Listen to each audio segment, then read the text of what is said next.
Oh.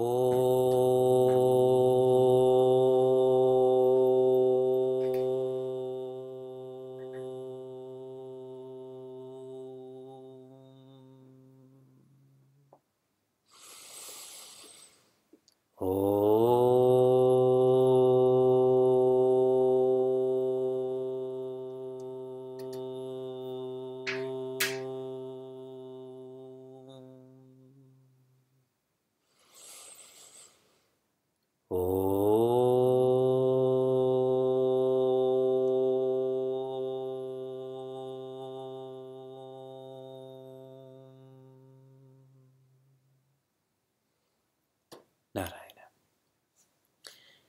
Hari Om and good evening from Cleveland. In Rishi Patanjali's Yoga Sutras, he shares what samyama is.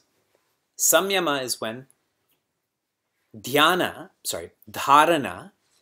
which is focus with effort, dhyana, focus with little effort, and samadhi, focus with no effort, when they come together. This is known as ultra focus, a focus that is exponential to our focus. And he goes on to share that if this focus is directed to different parts of creation, you invoke the power from that part of creation. As an example, if you engage in samyama, this ultra focus on the strength of an elephant, then you invoke that same strength.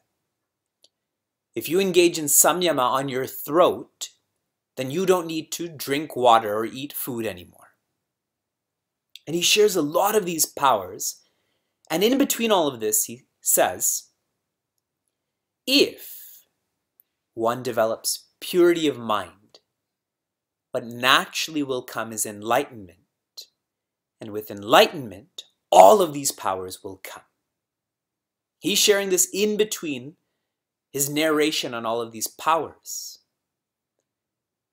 Subtly, what he's trying to teach us is that peace gives any value to power, but power does not give value to peace. Everything we did today, from our schools to our workplaces to our homes, the propensity has been to invoke power, whether that's pay or praise. It is through the study of Atma Bodha. Bodha is to have insight into Atma, insight into peace. This experience is most valuable because only with peace does any other facet of our life become meaningful. In Shloka 45, Acharya Shankara gives an example of how on a post, when not known, we come to see a ghost, and there's a lot of fear that comes with that. But once you know the post, the ghost and all that comes with it goes away. In some of the homes that I visit, I see two people fighting, two kids that are fighting, and they're saying things to each other that is very unbecoming of them. And then I find out that they're brothers and sisters. And then everything is fine then. Because they can say that to each other, correct? Once I have the knowledge that these two are siblings, then my understanding of them, my identification with them changes, correct? They can be free like that. Once I have the knowledge that there is only a post, the post has no relationship with the ghost, I am free. Once I have the knowledge that I am existence awareness, this form and name is just a play, is just a costume. I live fearlessly. I live fear freely. Our sutra for 45, divinity is in the details. Some say the devil is in the details. We, in Sanatana Dharma, share divinity is in the details. When I know the post clearly, I cannot experience the ghost then. In 46, Acharya Shankara talks about the directions. That One is directionless, but when the sun rises, that helps to bring orientation and all becomes clear. In the same way, being the ego, I'm directionless. I'm looking for happiness, but I don't experience this. When the light of knowledge comes into my life and shines on this ego, that the ego is, again, a costume, I find purpose in my life, I find peace in my life. What's fascinating is that the directions are the directions, whether we know it or not.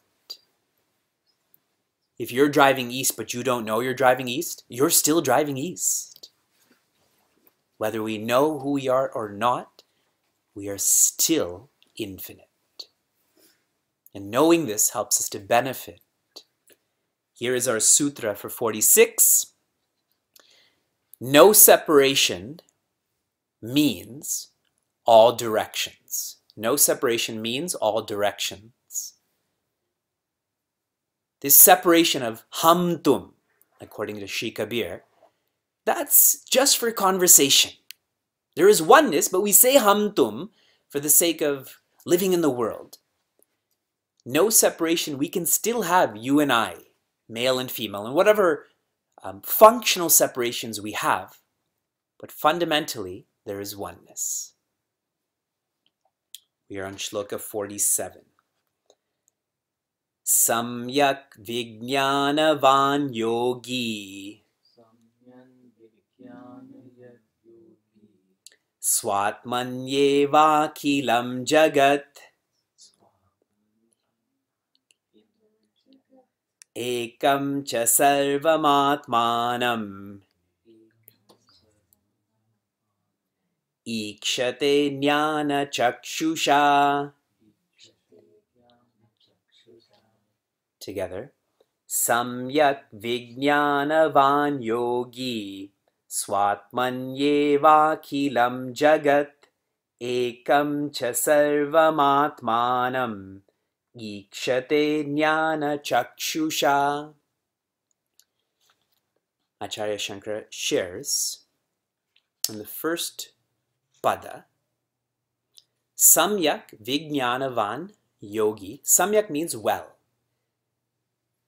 The yogi, the one who's trying to be better, has followed the path of peace well. Vijnanavan means such a person is enlightened, is peaceful, and this is because they followed the path of peace. They followed the shastras, which is the directions of the wise, of the peaceful. Following this path begins with being introvert, being inward looking. The more we do that, the more independent we become. We know the mind doesn't create joy, but quietude of the mind creates joy. And going all the way to the end, to the sadhya, one reawakens, realizes they are infinite. Swatmani eva akilam jagat, the second quarter. Jagat, this multiverse, akilam, the entire multiverse, eva is alone, swatmani is me. This entire multiverse, all that is outside and inside, is actually in me or is actually me. This I, this I, this I. The second quarter is like chapter 11 of Srimad Bhagavad Gita, where Prince Arjuna sees that the entire multiverse is in Bhagavan Krishna. The same is being shared here. How is that possible? That's possible when I look to the multiverse and I don't see forms and names only, but I see Sat or existence, Chit or awareness, and Ananda, joy, in all. And naturally I see that in me too. So that same existence is in me, is me. The same awareness is in me, is me. So I'm focusing on what unites us, not what separates us. The example that Swami Chinmayananda uses, once you know gold, then you know all ornaments are in gold. All ornaments are gold. Here in Cleveland, there's an intense snowstorm happening. And Holi is being celebrated today, tomorrow. I was sharing with some of our seekers. Holi in Bharat uses the colors of nature, reds and yellows and greens, flowers, trees, etc. What is nature in the Midwest and Northeast? Snow, no? And now that there's snow everywhere, every house looks the same. Every road looks the same. How great Bhagwan is to give all of us a very personalized Holi. That all have been made one, but as soon as it melts, that house is big. That person's pretty, not this person. But when existence, awareness, joy is what I see, there's always oneness. Ekam cha sarvam atmanam. There is one Atma that is all around me, that is in me. These two quarters are saying the same. So if we extrapolate, if that second quarter is saying all is in me, in this third quarter we should understand I am in all. That's what will complete this thought. Who are you most comfortable with? Yourself, no? And if you know you are in all, who will you be most comfortable with? All. You will never, ever, ever feel insecure. Never, ever, ever feel jealous. That's liberation, correct? That's being free. No more FOMO, only JOMO. But you have to know that to benefit by that. We know it, but we also don't know it. But if you know this clearly, I don't know what science is more beneficial, more fundamental than this science. Ikshate jnana chakshusha. Chakshusha is one's eyes. Jnana chakshusha, eye of wisdom. Ikshate means they see with the eye of wisdom. When you see with the eye of wisdom, it's not sight, it is vision. With these eyes, this is called sight. With this eye, this tilak, as soon as you wear sandalwood paste, Atma Bodha comes to life. You don't even need to study. You just have to use sandalwood paste. Then you experience vision. What is this vision? In chapter 13 of Srimad Bhagavad Gita, and lots of you are studying Srimad Bhagavad Gita, so you know exactly where I'm taking this thought. And I have so much faith in you, I won't even complete the thought, because I know you know. All of the Bhagavad Gita students are looking to each other right now.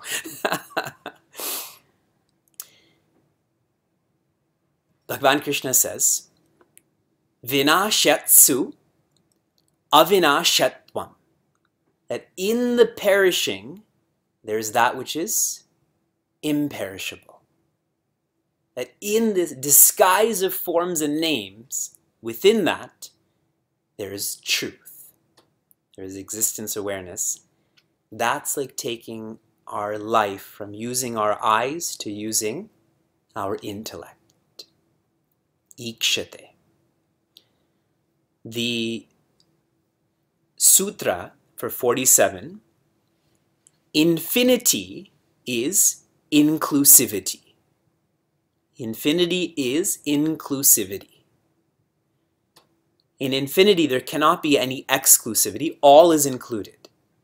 Mathematically, spatially, we have to practice this with ourselves, to have self-esteem with others, to be loving. In chapter 13 of Bhagavad Gita, again, Bhagavan Krishna says, Yaha pashyati, saha pashyati. Only one who lives like this can see.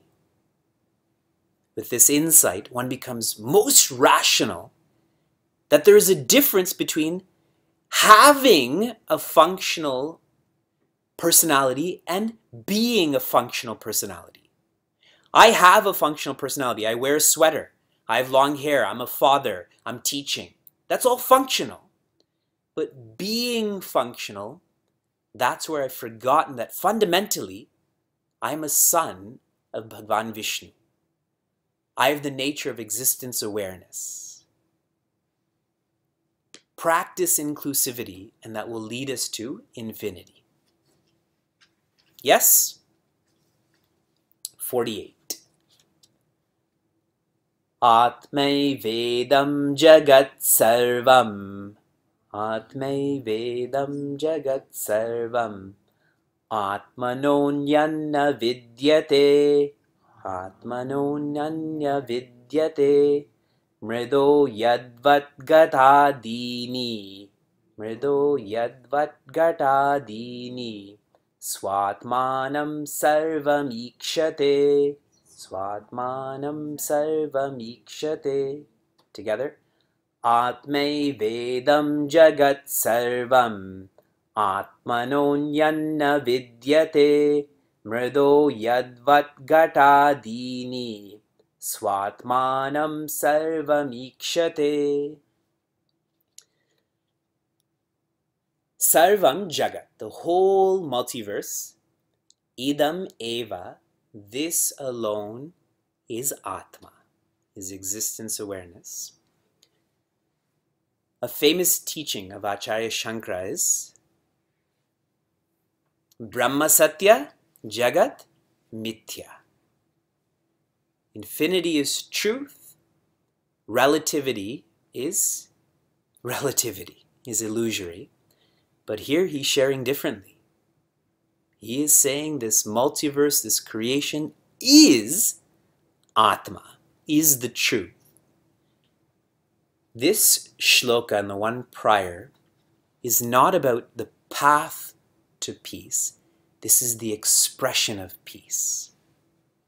This is from the vision of not a seeker, but one who is enlightened. There is no mithya.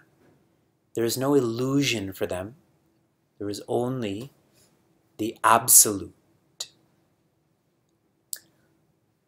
Atmano, Atmanaha, anyat na vidyate. Vidyate exists. Na doesn't exist.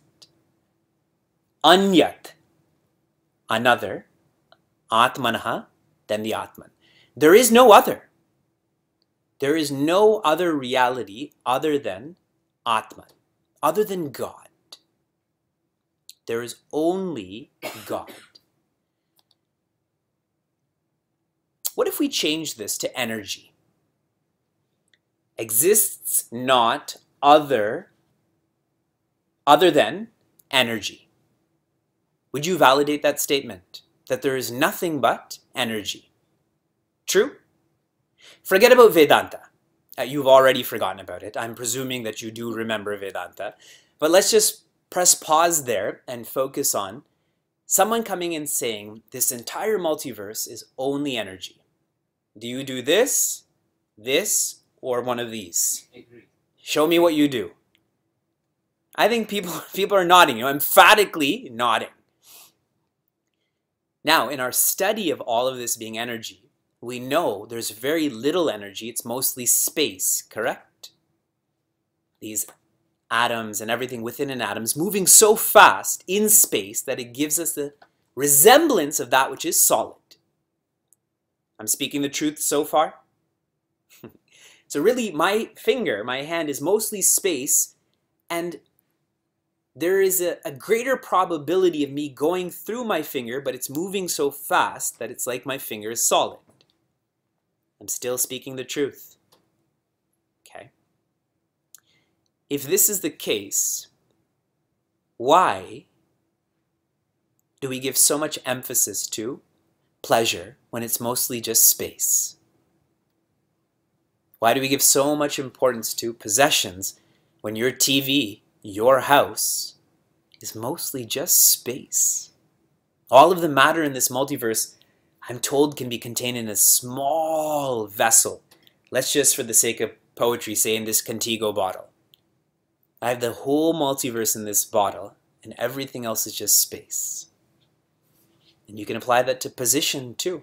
I employ this many people know about me. Those people are space. I have so many Facebook friends, mostly space. But we're stubborn. We're stubborn in our thinking. And so we don't change our lifestyle, because though we're exposed to this vision, it never becomes our vision. It is just another theory. The idea of energy and space. Now we know, I'm pressing play to Vedanta again, deeper than energy is existence. One existence, you and I. But this stubbornness we call vasanas, habit. That we know this, yet we don't know this. So we keep living in a functional way, in a shallow way. Acharya Shankara is saying there is nothing but the truth. There is nothing but the absolute. Example, Mrida yadvat gatadini. Mrida means clay. Yadvat, just like, or as is. Gatadini. Gatadini means pots and so on.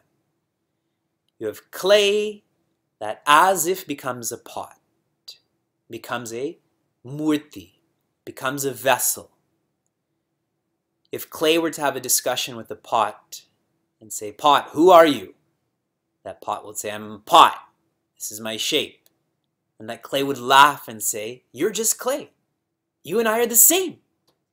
But that pot is stubborn and says, no, I'm a pot and you're clay. And it's almost like I'm better than that clay. Correct? We're the same way. Really, we're clay. Ashes to ashes, dust to dust. We've come from clay, the ground. We will go back to this ground. But in between, we become so deluded, ugly, handsome, important, unimportant. I was sharing in our Bhagavad Gita class how racist America is, how racist Canada is. I travel around to different places and schools. I recently saw a high school, and their school name or their motto or whatever their mascot is invaders. Their school, whatever, invaders. I was thinking, how are you proud about that?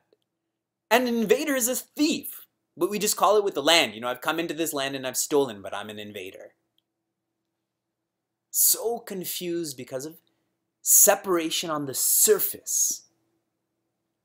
We need to celebrate Holi every day so that we see what unites us. Swatmanam sarvam ikshate. Ikshate doesn't mean with the eyes, doesn't see with the eyes, experiences with vision. Sarva, articles, being, circumstances, as oneself. There is only oneness. Relativity is like a play. I've used that a couple of times now. You should treat your skin like a costume. You should treat being a student, being a parent, as a role that you're given in this play. And enjoy. Atma Bodha is a prakarana grantha. It is an introductory text. Does it feel like an introductory text? Atma Bodha needs to be reflected on. Unlike Moha Mudgara and even Bhagavad Gita. Moha Mudgara and Bhagavad Gita many times gives us upadesha or guidance on lifestyle. Correct? Moha Mudgara says, look at people for what they are, not their skin. You should engage in pilgrimages. Bhagavad Gita, there's many sections on virtues. Develop anahankaraha. That is egolessness. Develop adambitvam, non-pretentiousness. You see how they're focusing on the lifestyle. Atma Bodha, though an introductory text, doesn't focus on lifestyle, only focuses on vision. And we need to reflect on this for that vision to carry over to our lifestyle. I appreciate that what's being shared seems to be the same in each shloka. This is subtle. And so I'm trying to give you context here. This is different than Moha Mudgara. Moha Mudgara was focusing on lifestyle. This is going deeper into vision. With this vision, every part of our lifestyle will be beautiful. Moha Mudgara may be only focused on parts of our lifestyle, but we can find gaps to make that ugly. Please reflect on these shlokas. The sutra for shloka 48 is: manifestation is not modification. Manifestation is not modification. When ice melts to water, the manifestation has changed, correct? But the fundamental nature of that has not changed. That modification is not there. It's only a change in the relative, in the functional, but not in the fundamental. That's still water. And when it turns into steam, the same. The manifestation has changed. It's become more subtle, but there's no modification. Fundamentally, steam and water and ice are the same. Oh.